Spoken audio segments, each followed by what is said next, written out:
Drummer's Universe.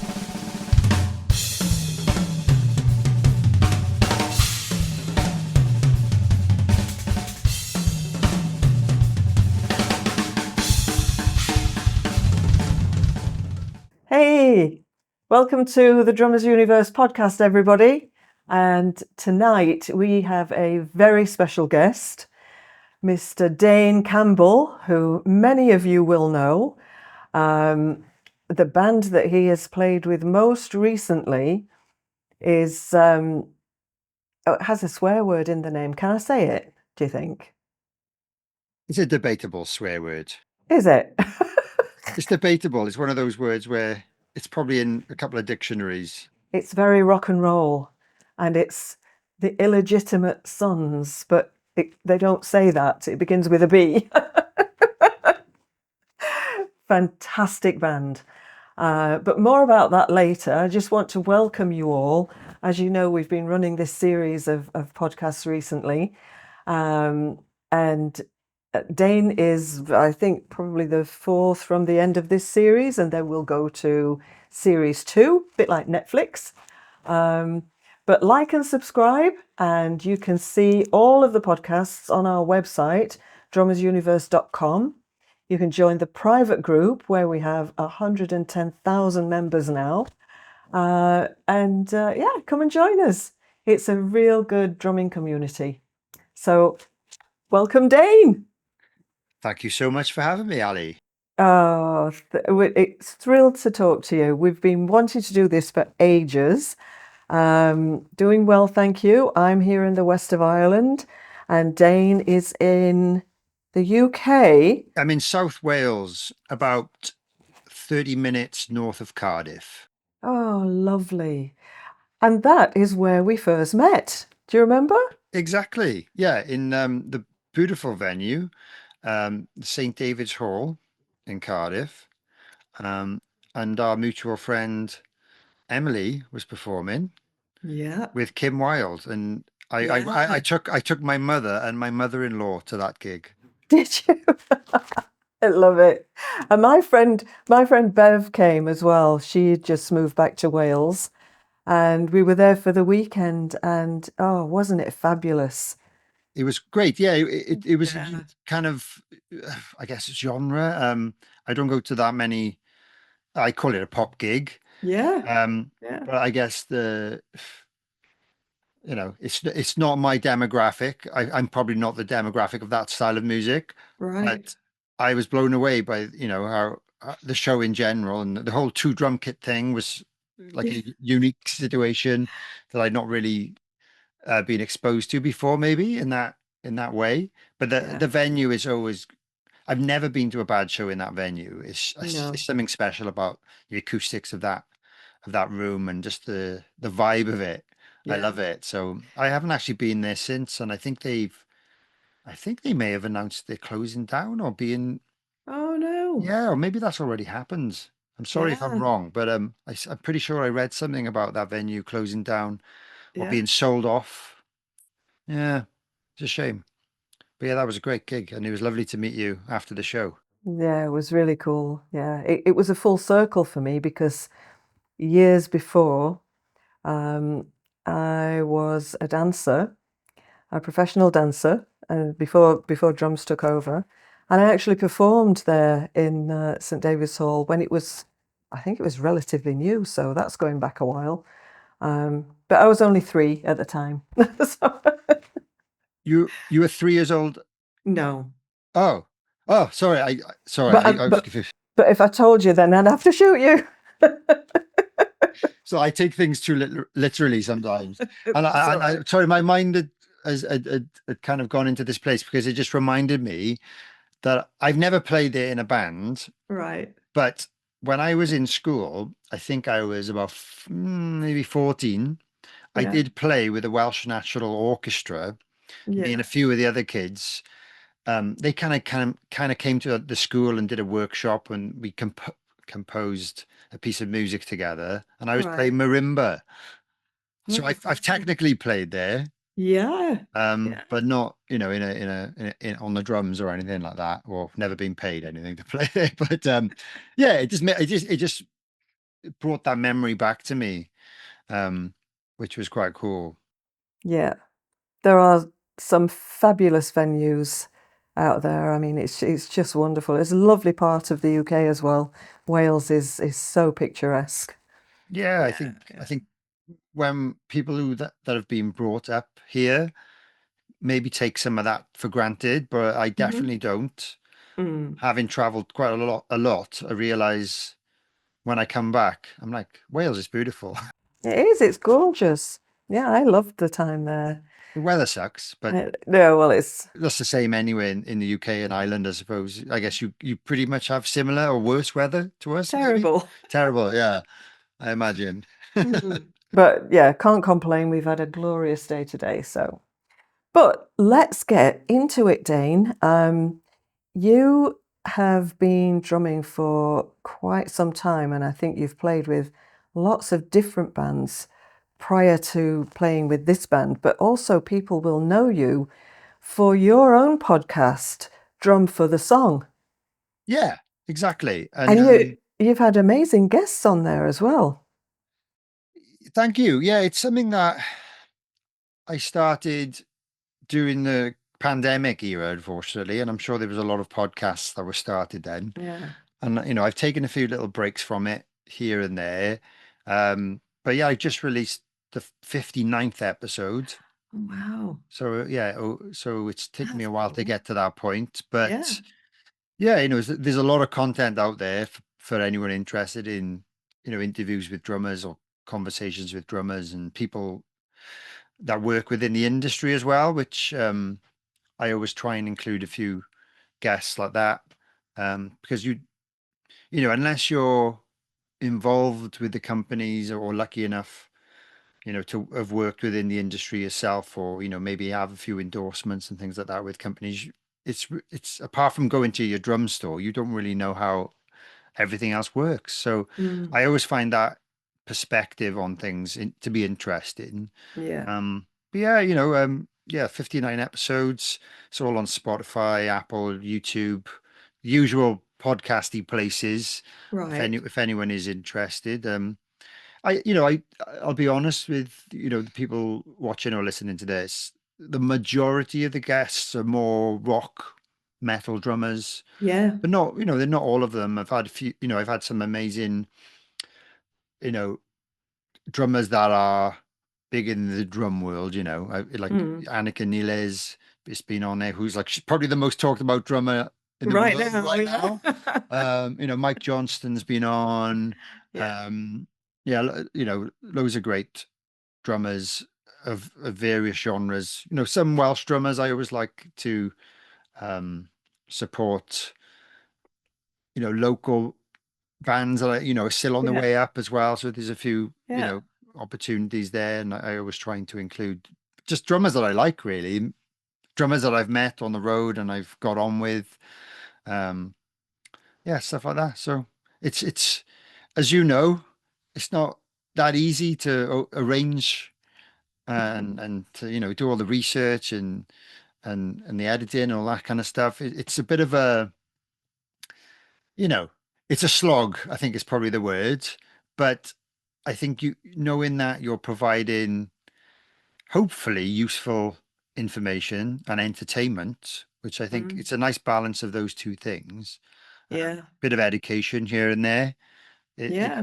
I think it's definitely a good format. And I just kind of started enjoying it. And I'm like, oh, I might as well keep this going. But with the touring kind of side of things, and I was working as an estate agent for a while. I did put it on pause because it was too much for me to kind of Yeah. handle week to week. And I just knew I could always resume it again, whenever I liked, really. Yeah. But I've gone through trying to do fortnightly podcasts to monthly podcasts, Yeah. and one a month is for me enough. And sometimes I struggle when I'm busy to even do that. So Mm. I don't know how the weekly people do it. I I have know. no idea. Yeah, it does take a lot of prep. Yeah. But you're absolutely right in that, the content is fantastic and some of the stories that come out, Yeah. I mean, I know a lot of our members just love to hear about, what happens on the tour and what's the craziest thing that's ever happened to you at a gig, and just the backstage stuff, that they giving them, if they've not been in those situations. I think it's really helpful because tour bus life is not glamorous at all. I know So, people think it is, and mm, it's definitely a topic I've discussed a lot on my yeah, show. yeah, Even though we like, I'm very lucky to have even toured on a tour bus. yeah, I think people, I think maybe when you get to a certain level, it can be incredibly glamorous, but mm, at the level I've been at is definitely not. And yeah, I'd even go as far to say as I would prefer being in a van and having a hotel room every night than doing the tour bus thing. hmm For various, there's the privacy, there's the hygiene, there's the noise. Uh, Trying to sleep on a moving vehicle isn't that easy sometimes. nope, it's not. Bumpy roads in the middle of Eastern Yeah. Europe. In the middle of the night. Yeah, it's a lot. It's a lot, but it can. I mean, it's you look back and you think, oh, that was great. Really, I'm sure you wouldn't change it. Yeah, Oh no, exactly. And yeah. and after what's happened to my life recently, I don't know if I'll ever Mm. get to do it again, to be honest. Oh, I hope you do. I I hope you hope so. do. I Yeah, know now because now I've been yeah. complaining about it. I'm like, well, I hope I get to go on one again. Right. I know. It's just a difficult thing. We'll see. Yeah, yeah. Well, let's touch on that a little bit. Let's talk about the band, but first of all, how that came about. Because growing up, what age did you start playing drums? I think I was around 6 years old, Yeah, um, when my dad kind of introduced me to drums. yeah, And we had one of those like Yamaha flat electronic drum pad things. I think that might have come first. Do you know the yeah, ones with like the 8 pads on with the different sounds, but like yeah, not yeah. not a drum kit, but one of those. And I remember being like taught some basic patterns and beats on that. And then he ended up getting us an acoustic kit that we set up in the garage. Right. And I was like, oh my God, this is amazing. It was like all secondhand stuff. But it Mm. was amazing. And so we got to play real drums then. And I was obviously inspired by my dad's band, Motorhead, which if anyone, I don't know if anyone's, Let's just pause. but Hang yeah, on. Let's let's just pause. For those of you who don't know who Dane's dad is, go ahead, Dane. yeah. So my dad, Phil Campbell, played in Motorhead for about 32 years, I think. Um, so I was brought up into this crazy life. So your childhood was full of music, Yeah. and I just can't imagine growing up with Lemmy and those guys. I mean, we Well, need we need a whole other podcast on that subject alone. yeah, absolutely. And I think, Yeah, there are conversations I've had about, there's probably definitely interest in that kind of thing. But like, to be honest, when you yeah, say growing up with Lemmy, I only ever really saw him at the odd gig, a couple of gigs a year, and it yeah. was only for a short amount of time. And like, obviously, he was my dad's best friend. So Mm, he knew him obviously very well. But in terms of me being a kid and a teenager, it was, a couple of times a year. He was always very nice mm, to our family, like lovely. But he liked his own space as well at gigs. mm, Um, they were at this level where they would mostly have their own dressing room, each member of the band. Maybe not so much hmm. in the early days, but Right. when I was older. So like my dad would have his own room, the drummer Mickey D would have his own room, and then Lemmy would have his own room. Mm. I don't know how normal that is, but maybe it is in that kind of, I don't know, Yeah, if stage it of worked for them. Yeah. yes, I think they've been together so long. Sometimes it's just nice to have a bit of space, isn't it? Yeah, And yeah. they're still sharing a tour bus together and stuff like Hmm. that. But yeah, yeah, he was always great to me, and Mickey was always great. I probably saw Mickey a little bit more. Right.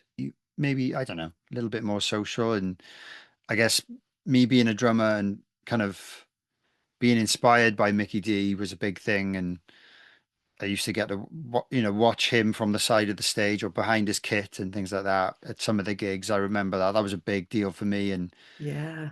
having that person in my life was quite, inspiring in terms of, what can be done and just stylistically as well, I think. Not Mm. even if I'm not intentionally try to learn his stuff, it's just been drilled into my brain. Yeah. And I'm not saying I'm like him at all, but certain things he does, I think I do in my playing just naturally. Think you do. Yeah, I think so. Yeah. And sometimes I have to, but Mm. or have had to in the past. But yeah, it was definitely a unique upbringing. But yeah, going back to the drums then, yeah, my dad introduced us to guitars and keyboards and things like that, but I think he Mm. just saw that I had more of a natural feel for the drum kit and rhythm. Whereas even though I can play a little bit of guitar, it's not something I've ever got, spent a lot of time with to get to his level. Or my brother that plays lead guitar in the band, he's Yeah. incredible guitarist, Todd. Yeah. Like he went down that route, I went down the drumming route. Um, and it worked because we ended up being in a band together, That's great. playing all these different. Was that the first band that you and Todd were in together, or did you, when you got into like your teenage years, did you have different bands that you played with? Yeah, good question. Because I I was very young and Todd was in a band with people more his own age, but they were Mm. even older than him, called Psycho Squad. Um, and I always used to go to their rehearsals and go to their gigs. And again, it was very inspiring watching your brother. He was singing in that band as well, so he was playing and singing. Um, and then when I got a bit older, I think I was about 16, I ended up joining that band on drums. Um, I'm not really sure what happened, but the drummer left or they chucked him out. I don't know. I'm still friends with him. Reese, I'll give him a shout out. I was actually sitting next to that guy at the drum clinic last night, so we're all friendly. It's all cool. But I ended All up right. joining that band, and we did an album together and an EP. Um, but the name had changed by that point. Just I don't know. I can't really tell you the reason why because I don't know myself. But it was just called Right. Squad, SKWAD.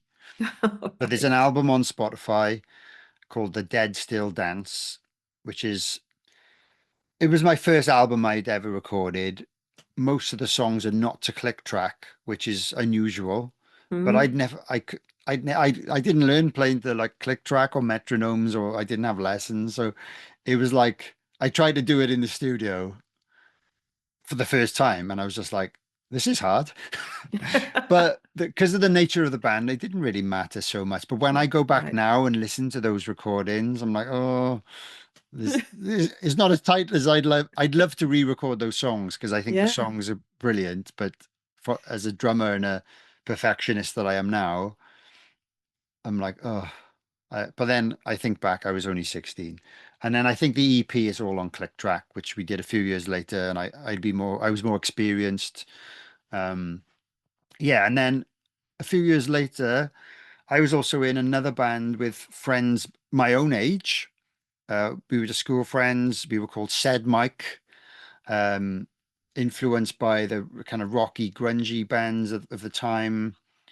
Uh, bands like Biffy Clyro and some of the Right. new Yeah. metal stuff like Incubus. They were a big inspiration to us. Yeah. Yeah. But also, They were great. the Welsh bands, Hmm. Stereophonics. Like where I live, everyone loves the Stereophonics. They were like Yeah. hometown heroes. They're from, a town 20 minutes up the road from where I live and things like that. Oh, So great. so they were big inspirations to us. But then that band gradually, I guess, morphed into a new version, slightly different members called Straight Lines. And Right. that's the kind of the main band that excuse me, that I'd say before the band with my dad, we did the most stuff. We played Download Festival, we supported the Subways, we supported the presidents of the USA, which was really cool, by the way. Um, and yeah, we were really working our hardest to kind of get to the next level. We didn't quite make it, unfortunately.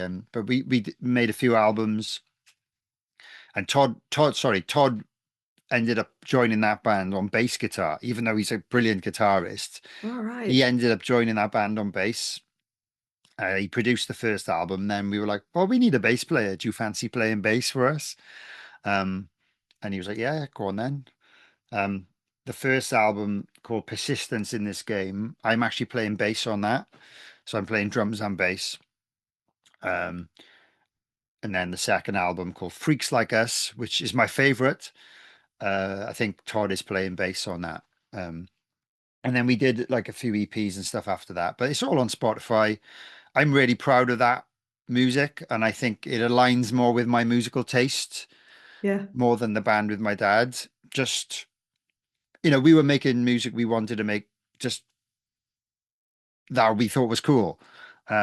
Whereas with my dad's band, I guess even though we're making music we think is cool, we're obviously trying to cater to a certain age demographic and an Right. audience based on his history.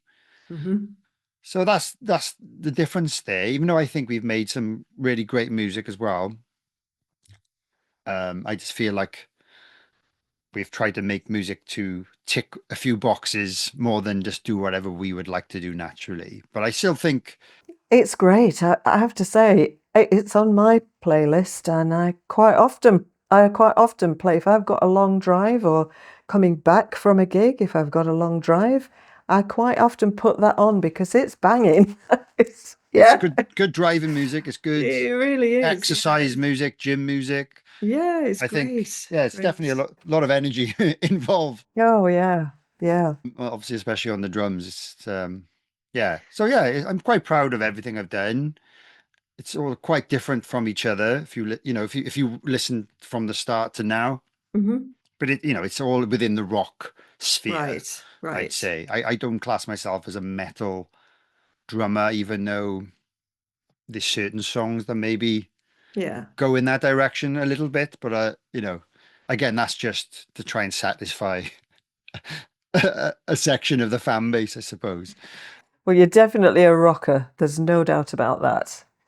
But right now, you're kind of at a bit of a crossroads, aren't you? I'm sure you've got lots of balls in the air of, what next? And yeah, yeah. But I think, when you reach a particular point like that, for whatever the circumstances, that people often say when one door closes, another one opens. And sometimes you're just hurled through a new door. Things come up when you least expect it. And, I think, you just be kind to yourself and give yourself time, to just see how it evolves. No, I think that's really nice to kind of think about that, because at the moment Mm, and kind of as recently, it's kind of been like we've been in a bit of panic mode as to what we should do. mm, And we already had, shows booked, things like that. So it's, and we felt a bit under pressure we can either just cancel everything, get different jobs, you know, or we can try and keep the band going.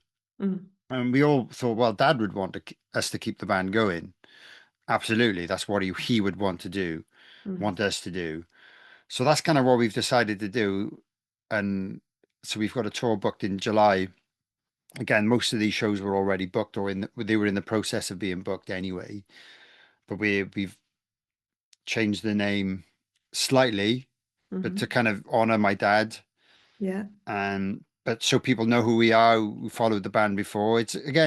We didn't really know how to even deal with that, but we decided, yeah. and I think most of our fans think it's a good thing. So we're going now as Phil Campbell's, that word you mentioned earlier, sons. You can say it. Oh, go on. Go on, you say it. Okay, all right, okay. So it's Phil Campbell's Bastard Sons. Yes. So that's technically the new band name. Like Yeah, we might release an album in the future that we recorded most of. yeah. Um, all my dad's parts were recorded. I just need to re-record the drums really, and the singer needs to write some stuff. But so we Yeah. might still release an album in the future under the old name because technically that was the band that wrote it and my dad's on it, you know? Yeah. So that's a bit of a Oh, question mark, probably next year now as opposed to this year, and it'll be emotional, I'm sure. And yeah. Well, I'm so happy for you, and I'm sure that your fans are absolutely delighted. Well, I'm a fan. I'm delighted. I hope I can get to one of the gigs.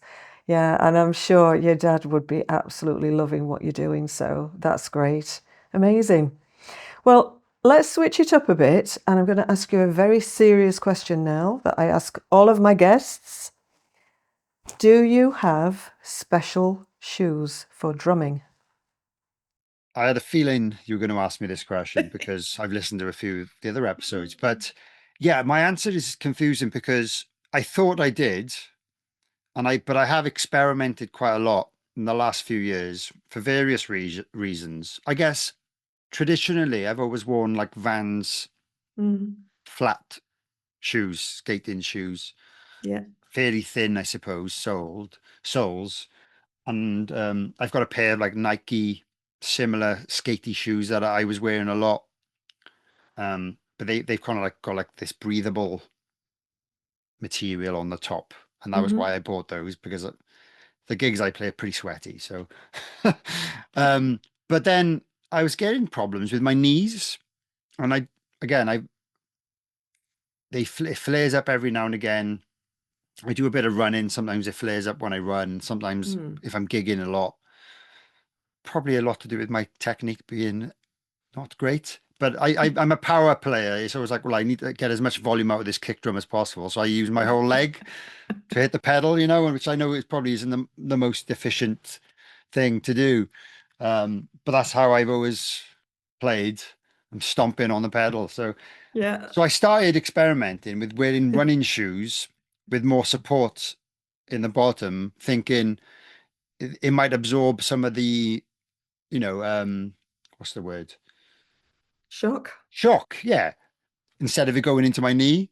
So Hmm. I kind of done a lot of tours and gigs like that, but I don't know if I like the control of the pedal so much because All you right. you can't feel the pedal as much. And if I ever wanted to delve into, you know, more foot technique and all these swivels and all these things, heel toes and all these things, it's really difficult to do with a Mm. big, thick, padded sole on the bottom. So I Yeah. think going forward, I'm going to go back to flat shoes. Um, Probably those Nikes because there's nothing wrong with those, Yeah. and they're just light, but like yeah, you can feel the pedal a bit more. But yeah, I don't have a specific brand or anything that I'm always going to buy because I know some people like Yeah. Mickey D has always worn Adidas white. I don't know what are they more tennis shoe? I don't know, but he's always sworn these are my drumming shoes. And I think if you looked at videos of him 30 Yeah. years ago, 20 years ago, he's always wearing that Yeah. particular Yeah. style model. So I'm not quite like that, but Right. yeah, that's my answer. Sorry. It's not that Excellent. straightforward. But it's good to know. Yeah. Yeah. You'll probably find the one at some point. Nah, Tell us about your gear. Like what do you play? What drums? Do you have any endorsements, or are you kind of freelance or? no, yeah, luckily I've got a few brands that I endorse. So Sona Sonor, however you want to pronounce it. The German brand, I've been using those. To be honest, my first ever kit was Sona. I did have a Tama kit for a few years, Yeah. and then I kind of went back to Sona. But I think I tried to work this out the other day. I've probably been like a Sona artist for about 15 years now, Wow. which is pretty cool. And I Yeah. understand it's a special group to be in, and I'm very grateful for that. Yeah. Um, you know, they have some crazily big artists and you know Yeah. I'm low on the pecking order, I know that, but they're a really great company. Yeah. um you know, the service they've always provided has been top notch, and the reason I play them because I literally think the quality and the sound and the it's just I don't know, there's something different about it, and all the companies make fantastic drums, Mm-hmm. and sometimes I do have to play kits from other brands at festivals and things like that. And it's just a logistical reason. And I quite enjoy it. And I'm like, oh yeah, this sounds good. But then when I go back to play my own kit, Yeah. it just feels Yeah. right. It just feels right to me, and it sounds right. There's something about the sound, and um, so a lot of people don't know this. The Sona shells, they're slightly undersized Hmm. compared to, a standard sized tom, for example. So like a 12-inch tom it'll be slightly smaller. So the head sits differently on the like the bearing edge. Yeah. So there's just more contact between the head and the shell, and that just is something about that. You get more punch out of it. I don't know, but anyway, so I've got a Sona. My gigging kit at the moment is a Birch SQ1, Yeah. which isn't the top of the range or anything like that, but it's Birch for me being a rock guy. It's got a lot of punch and low end, but you've got a bit of that kind of trebly stuff going on, so everything Hmm. cuts through really well. I've experimented with maple and beech and stuff in the past, which are the materials that they tend to Yeah. use. And I found out birch seems to work for my style, Hmm. even though I think all the other materials are great too. Remo heads, I've been using those a long time. I've back in the day, I experimented with other brands, and again, they all make great heads, don't they? But I Hmm. think you get used to the sound and the feel and the response of certain brands, and I just never felt a reason to change. Yeah. No, I mean when you find your sound, that's great. I actually played a sono kit for 10 years. Yeah, and only recently, 2 years ago, Eddie from Primus Drums made a custom kit for me, which is stunning. I love it. But I have also a vintage Tama, and then for smaller gigs, a Ludwig Breakbeats by Questlove, and that packs a punch. That's really cool. I bet no, and it's nice to have if you've got space for it, and I Yeah, guess and the money. I guess it's great to have a few different kits yeah, that do definitely. different things. And Yeah, like I've got a like I'm in my I call it my drum shed. It's yeah, essentially a shed in my garden that has right. been um insulated, so it's relatively dry. Mm. Um, But then in my garage, which is not insulated, I've got a few drum kits stacked up in cases. But then Hmm. I've got like one with an 18-inch bass drum bop Mm. kit. I've got a 22-inch bass drum kit that if I need to do a Yeah, local gig or whatever, because all my main gigging stuff gets stored with all the band stuff, which is quite far away from where I live. So I always feel like right. it's good to have stuff at home that if I need it, I can just grab it. Yeah, But yeah, I think it's good to have different options if you can. definitely. Symbols, I've been using Paiste. Uh, that's coming up to, that's probably about 10 years now. I've been a Paiste artist. Yeah, Uh, I'm never going to change unless they might stop producing symbols one day and I have to. I don't know. yeah, But again, I've dabbled with other brands historically. And then once I started kind of getting into the pasty, I was like, oh my God, yeah. it's just something special about them to my ears. Um, and This the because they're Swiss. yeah, well, yeah, exactly. Yeah.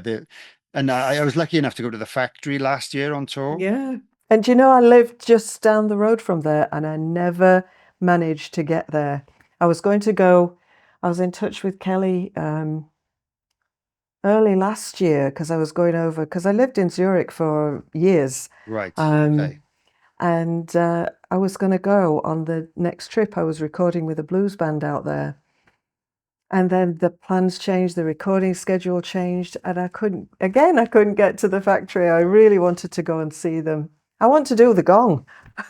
Well, I did the gong and I know, I saw that. everyone told me off for not hitting it hard enough. But I was just like, I was like, I didn't know how quite loud it was going to be, but in the room, I think Right. the feeling and the frequencies it Oh, was I've never heard anything like it. no, I imagine. Yeah, like they gave me the tour and explained how strict they are with the consistency of every symbol.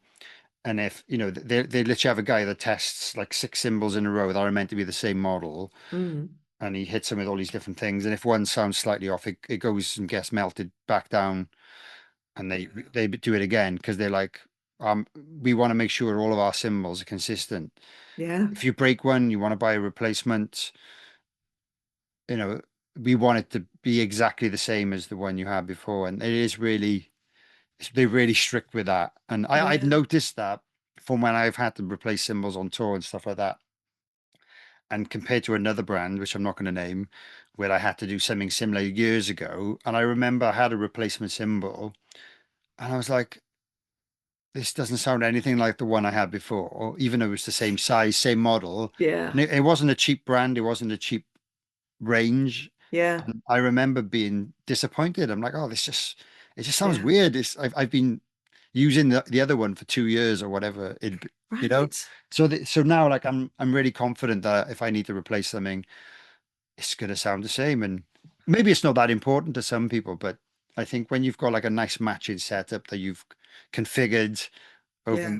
years of tinkering, you want that consistency. And Yeah. yeah, so yeah, Pisces cymbals, and then I use Vincent drumsticks. Yeah. I've been using, I've probably been using those even longer. Again, they're a relatively small company. I don't think Yeah. everyone is aware of them, maybe. Not all drummers are aware of them, but they're a Yeah. Swedish brand, very good Hmm. quality, Yeah.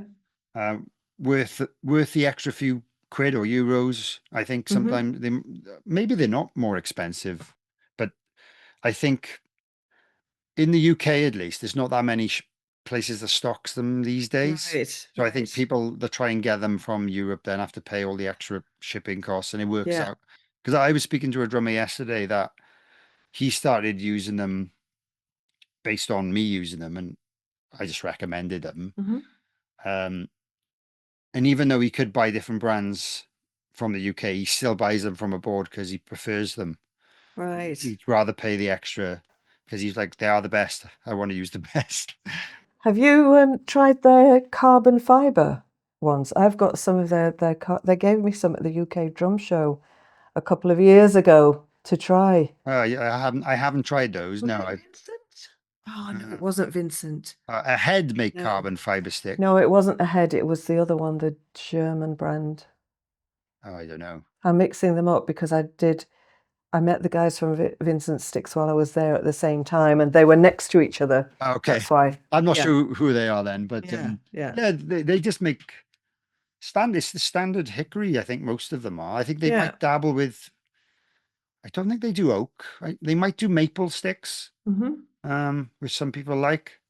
But yeah, I find I use a standard 5B XL, slightly longer. Right. I've I remember doing an experiment once on tour. I think I did 8 shows, right, with the same pair of sticks. They were completely obliterated at the end, but they didn't actually break. Do you know what I mean? I was just Right. experimenting. It's like I probably should have like binned them a few shows before, but the Mm. fact that I did 8 shows and hard rock, the Hmm. style of music I play, Yeah. like that was for me, they don't all last that long, but the fact that I happened to test Yeah. this out on the road and they did that, I thought that was incredible. I bet they were chewed up.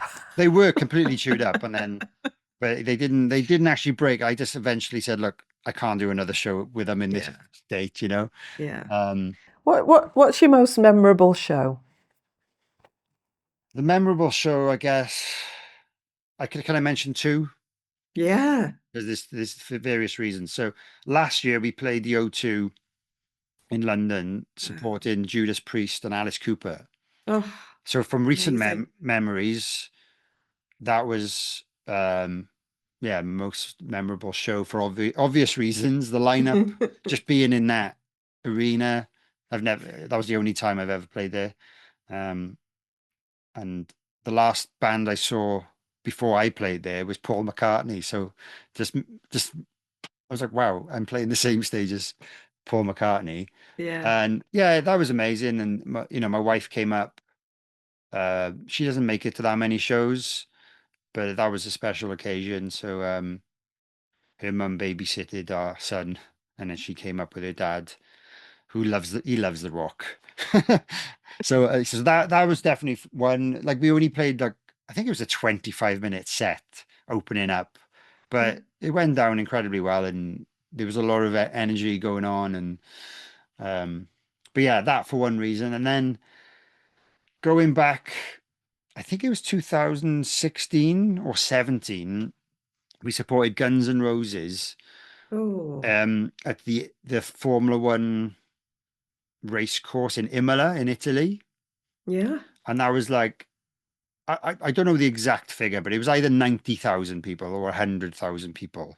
yeah. And again, we opened the show, but the doors had been open for like 5 hours before we played because it was like a Saturday. I think Hmm. they got everyone in early, and that was just like crazy because I'd Yeah. never seen that many people in front of me before, and I probably never Right. will.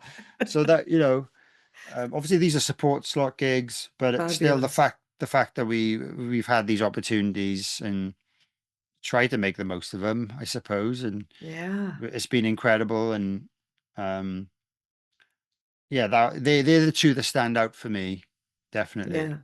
Well, you're all super talented, Dane, so I'm really happy that you're going to continue. And I'm sure, over the next year, 2 years, whenever, you'll be playing even bigger stages because, yeah, I mean, you really, really get the crowd going. And yeah, it's great music. As I said before, it's driving music. And at a live show, I mean, I really hope I can get to come and see one of them because yeah, it's my kind of vibe as well. Thank you. Yeah. Yeah, I think the future is a bit. We've got to try and be optimistic about everything. Yeah. Our our core fan base are like saying, "Yeah, we're going to come support you and everything," but Hmm. you know, I think it'll take a little bit of a while to kind of build back up. Um, but we'll try as long as Yeah. people are willing to book us and it doesn't completely flop.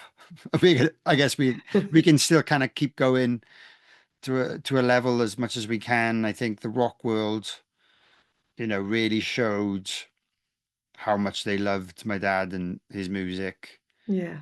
Um, which was nice, even though it was an incredibly sad time. But reading, I know I've probably read thousands of comments from various people, whether they're fans or people he knew and stuff like that. Yeah. Yeah, we'll try our best to keep it going, but I think I'm also open to other projects maybe, or just to because I want to try and continue being professional as a drummer as much as I can. Especially this next year or two. Hmm. So I'm looking into maybe doing a bit of teaching, maybe some like tap work stuff. What about session work, recording work? Because you're I've done pretty good at that now. I've done a lot. I've done a little Yeah. bit of that locally, but Yeah. there's just not a huge amount of call for it where I live. Unfortunately, I think Yeah. that everyone that I have played with is someone I've kind of known in my own network. Yeah. But I definitely would love to do more of that. The stuff I did session on was more chilled out, poppier, indie, folky, Hmm. Hmm. slightly rocky, but like that kind of vibe. And I really enjoyed playing that because I don't get to do that live Yeah. because the live stuff is always so full on. Dynamics is, everything turned up to 11. Yeah. So I was just gonna say that. I love playing with dynamics. It's Yeah. just everything I've done band wise has been relatively full on. Right. So yeah, if Right. any opportunities for me to play softly, I would Yeah. love to take. Well, let's put that out there, drummers, you to the universe of drummers out there. If anybody needs anybody, Dane, what you're on Facebook, Yeah, Instagram? We'll put the socials in the link, yeah, cool. in the links in the when we put the podcast out, and links to some of the albums as well. And yeah, I mean, we're just so excited to see, what's going to come next for you. And Yeah. let this not be our last conversation because there's so much more we could talk about.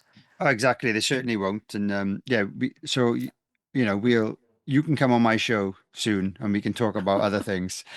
That would be cool. Let's do that. All right, I would look forward to that. Yeah, I would look forward to that. That would be fun. Yeah, I mean, it's difficult to end these things because there's so many more questions I want to ask you, but people only have a short attention span. But what I've found is, people are watching these things in chunks and going back to it and, doing and they're all on our website. So, you can come and go as you please.